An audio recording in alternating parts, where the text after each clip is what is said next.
12 médailles, c'est donc le bon bilan de ce tournoi de Paris 2011. 12 médailles pour l'équipe de France qui a réussi donc un excellent tournoi de Paris. Un tournoi de Paris qui était de niveau assez moyen. Ce n'est pas le meilleur tournoi de Paris, mais en tout cas un tournoi de Paris très intéressant parce qu'il lance la saison d'une façon riche d'enseignements. Il nous ouvre la porte de 2011 avec la révolte de l'équipe de France.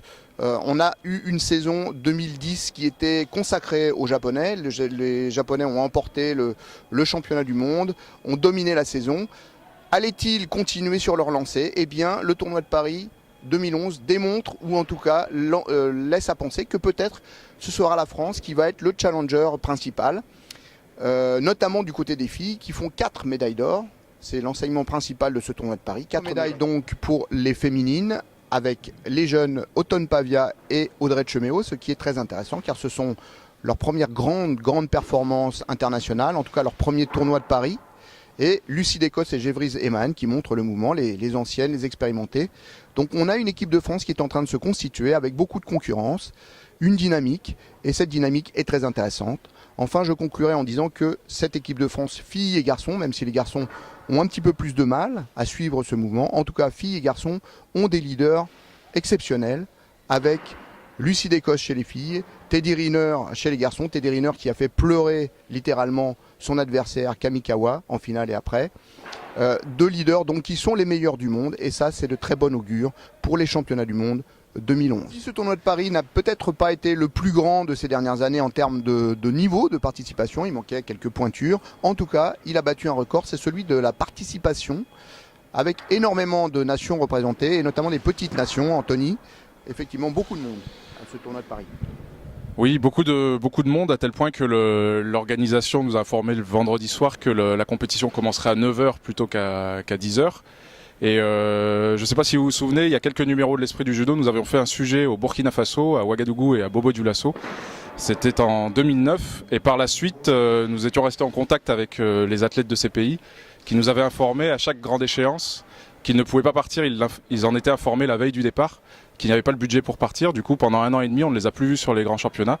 Et là, cette année, on a eu le plaisir au tournoi de Paris de voir revenir des gens comme Herman Mon ou Herman Zungrana, deux athlètes burkinabés, mais qui ne pourront pas rester au stage international, qui doivent repartir. Or, le problème, il y a besoin des stages internationaux pour s'aguerrir au niveau international. Ils doivent repartir. Et du coup, la question qui se pose, c'est est-ce que le monde du judo est toujours mondial ?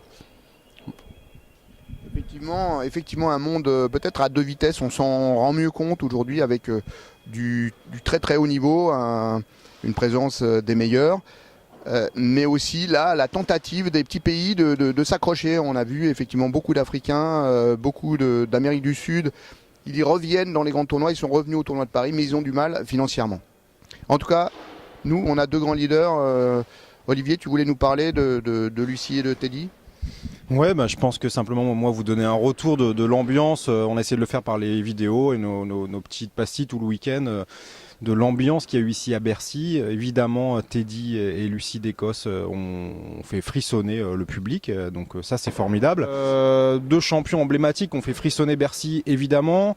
Moi, ça me donne envie de revenir sur le numéro que vous avez dans vos boîtes aux lettres, que vous allez acheter en kiosque en ce moment, qui en fait met l'accent bien sûr sur Lucie Descosses, qui nous a fait l'amitié d'être rédactrice en chef du numéro, qui a encore fait un numéro pour le coup aujourd'hui à Bercy, et puis sur un second point qui est dans ce numéro, qui nous a paru important et finalement auquel on a été confronté directement ce week-end, c'est le judo à la télévision. On en voit plus qu'on pourrait penser.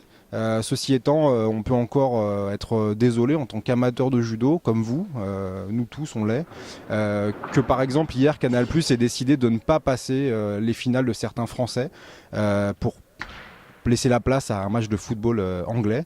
Le football anglais c'est très bien, mais sans doute que avec les stars qu'on a aujourd'hui, des gens qui font frissonner, des gens qui font du judo, il y a la place pour que le judo soit médiatique, donc on espère que ça va évoluer, puis peut-être que avec un championnat du monde à domicile, les choses pourraient se décanter. À bientôt.